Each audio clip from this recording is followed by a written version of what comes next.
The ark of the covenant یا عہد کا صندوق کیا ہے؟ اس صندوق کی اہمیت یا حقیقت کیا ہے؟ یہودی، مسیحی اور مسلمان اس صندوق سے کیسے منسوب ہیں؟ آج یہ صندوق کہاں ہے اور اسے تاریخ میں کس طرح سے اور کیسے مخاطب کیا جاتا تھا؟ اس ویڈیو میں ہم خاص فوکس کریں گے عہد کے صندوق کی لوکیشن کو، یعنی آج یہ صندوق کہاں ہے، اور اس کے مختلف ناموں کو۔ عہد کے صندوق کو کئی ناموں سے بلایا جاتا ہے۔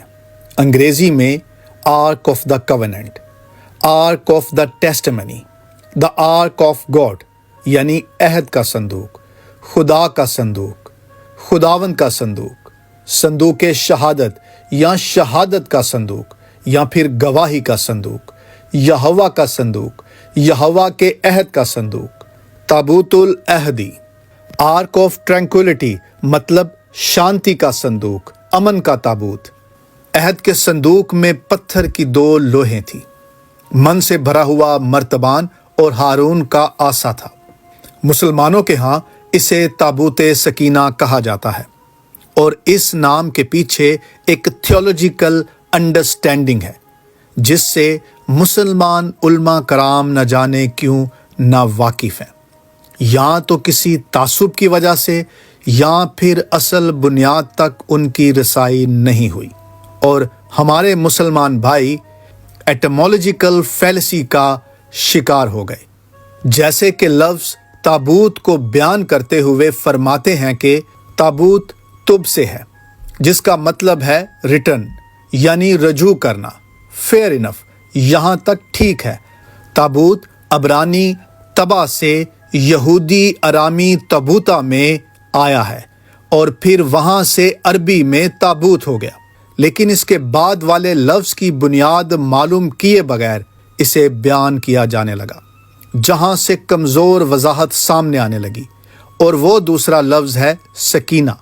سکینہ کا مطلب یوں بیان کیا جاتا ہے کہ چین، قرار اور سکون جو اللہ تعالیٰ سے مومن کو ملتا ہے، یعنی وہ چیز جو قلب کو سکون بخشے۔ دراصل عربی لفظ سکینہ عبرانی کے شکائنہ یا شکینہ سے ہے، جس کا مطلب ہے پریزنس آف گاڈ، یعنی خدا کی حضوری یا خدا کی موجودگی۔ اس اصطلاح کو خاص کر 2 صدی کے بعد یہودی عہد کے صندوق کے لیے استعمال کرتے تھے، لیکن بعد میں مسلم مفسرین نے اس لفظ کا origin and historical development investigate نہیں کیا۔ خیر، ابھی ہم اس لفظی بحث سے آگے کی بات کرتے ہیں۔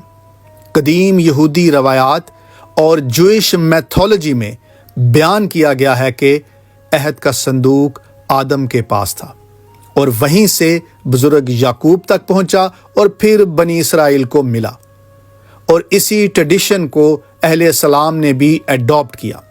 لیکن اصل میں اس صندوق کو خدا کے کہنے پر بزرگ موسیٰ نے بیزل آف سن آف یوری سے بنوایا، اور اسی نے پورا خیمہ اجتماع بھی بنایا۔ اس پاک صندوق کو کیکر کی لکڑی سے تعمیر کروایا گیا، اور پھر اس کے اندر اور باہر خالص سونے سے مڑایا۔ جب بھی پاک صندوق کو ایک جگہ سے دوسری جگہ پر شفٹ کرنا ہوتا، تب اس پر کپڑے کا غلاف چڑھا کر ڈھانپ لیا جاتا، اور اسے اٹھانے کے لیے لاوی کے گھرانے سے کاہنوں میں سے خاص کاہن مقرر کیے جاتے۔ جب سلیمان بادشاہ نے ہیکل کی تعمیر مکمل کروانے کے بعد پاک صندوق کو ہیکل میں منتقل کیا، تب اس نے اپنے باپ داؤد کا لکھا ہوا زبور 24 گاتے ہوئے عہد کے صندوق کو موسٹ ہولی پلیس میں رکھا، اور پھر اس کے بعد پاک صندوق کا انسانی آنکھ سے اوجھل ہو جانا۔ جس وقت بابلیوں نے نبوکت نظر کی قیادت میں یروشلم پر چڑھائی کی، اس وقت تک پاک صندوق ہیکل میں ہی تھا، لیکن اس کے بعد آج تک کوئی معلوم نہیں کر سکا کہ اصل میں شہادت کا صندوق گیا تو کہاں گیا۔ اس بارے میں جو موجودہ خیالات ہیں آپ کی خدمت میں عرض کرتے ہیں۔ ایک تو یہ رائے پیش کی گئی ہے کہ جب نبوکت نظر نے شہر یروشلم کو برباد کیا اور ہیکل کو بھی مسمار کر کے وہاں ہیکل میں سے استعمال کے سب برتنوں کو لوٹ کر اپنے ساتھ بابل لے گیا، لیکن اس میں عہد کا صندوق شامل نہیں تھا۔ ایک تو بابلیوں نے جو بھی چیزیں ہیکل میں سے لی تھیں ان کی ایک فہرست بنائی تھی جس میں پاک صندوق کا کوئی ذکر نہیں۔ دوسرا یہ کہ یہودیوں کی جانب سے بھی کوئی ایسی شہادت نہیں ملتی جس میں یہ بیان کیا گیا ہو کہ بابلی اپنے ساتھ شہادت کے صندوق کو لے گئے تھے۔ بعض ذرائع کے مطابق یوسیہ جو فرسٹ ٹیمپل پیریڈ میں حکومت کرنے والے بادشاہوں میں سے ایک بادشاہ تھا، جس نے بابل کے حملہ کرنے سے پہلے جان لیا تھا کہ وہ یروشلم پر چڑھائی کرنے کو ہیں، اس لیے اس نے پہلے پاک صندوق کو چھپا دیا۔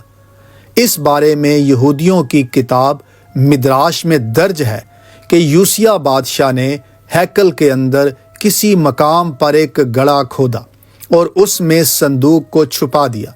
اس حوالے سے ایک اور بیان یہ ہے کہ سلیمان بادشاہ نے ہیکل کی حتمی تباہی کی پیشن گوئی کی تھی، جس بنا پر بحر مردار کے قریب ایک غار میں یوسیہ نے صندوق کو چھپا دیا۔ عہد کے صندوق کو لے کر ایتھوپین مسیحوں کا یہ دعویٰ ہے کہ خدا کے عہد کا صندوق ان کے پاس ہے، جسے انہوں نے چرچ آف سینٹ میری آف زیان میں رکھا ہے، جہاں اس کی حفاظت کے لیے ایک کاہن یا پریسٹ مقرر رہتا ہے، جسے ایک نام دیا گیا ہے، کیپر آف دا آرک، یعنی صندوق کا رکھوالا، جو یہ دعویٰ کرتا ہے کہ پاک صندوق اس کے پاس ہے۔ According to the exam Christian community, انہوں نے یہ صندوق سلیمان بادشاہ کے دور میں حاصل کیا تھا۔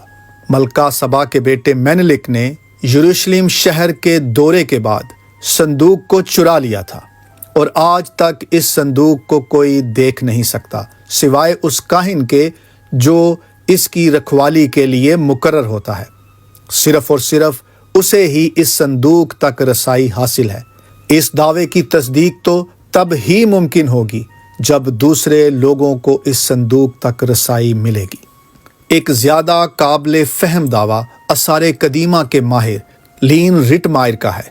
اس نے ٹیمپل ماؤنٹ اور ڈوم آف دی راک کے اندر تحقیق کی ہے، اور اس کا دعویٰ ہے کہ اس پہاڑ پر وہ جگہ ملی ہے جہاں پہلی ہیکل موسٹ ہولی پلیس یعنی پاک ترین مقام تھا، اور اسی جگہ کے عین سینٹر میں پتھروں کی تہ ہے، اور پھر مدراش کے مطابق یہیں سے دنیا کی تخلیق کا آغاز ہوا تھا۔ آرکیولوجیکل اینڈ ریلیجسلی ریزنز کی بنیاد پر رٹمائر کا دعویٰ ہے کہ صندوق کو ٹیمپل ماؤنٹ کے اندر گہرائی میں دفن کیا گیا ہوگا، تاہم ابھی تک تو اس بات کا امکان دور دور تک دکھائی نہیں دیتا کہ مسلمان، یہودی اور مسیحی اس بات پر اتفاق کر لیں کہ اس پہاڑی کی کھدائی کی اجازت مل جائے، کیونکہ ان تینوں کی مذہبی عبادت گاہیں یہیں پر قائم ہو چکی ہیں۔ اس ویڈیو میں ہم نے صرف عہد کے صندوق کی لوکیشن اور اس کے مختلف ناموں کے بارے میں بات کی ہے، جس پر آپ کی رائے بہت ضروری ہے۔ اسی سے ہمیں معلوم ہوگا کہ آگے اس موضوع پر اور بھی بات کی جائے، جو کہ ڈیوائن ریولیشن کی بنیاد پر مزید ایکسٹینسو نالج کے ساتھ ہوگی، جس میں بات کریں گے کہ تیسری بار ہیکل کی تعمیر میں عہد کے صندوق کی اہمیت، مکاشفہ 11:19 میں عہد کے صندوق کی تجلی، اور ابن خدا خداوند یسوع مسیح اصل پاک صندوق ہے۔ یہاں تک ہمارے ساتھ جڑے رہنے کے لیے آپ کا شکریہ۔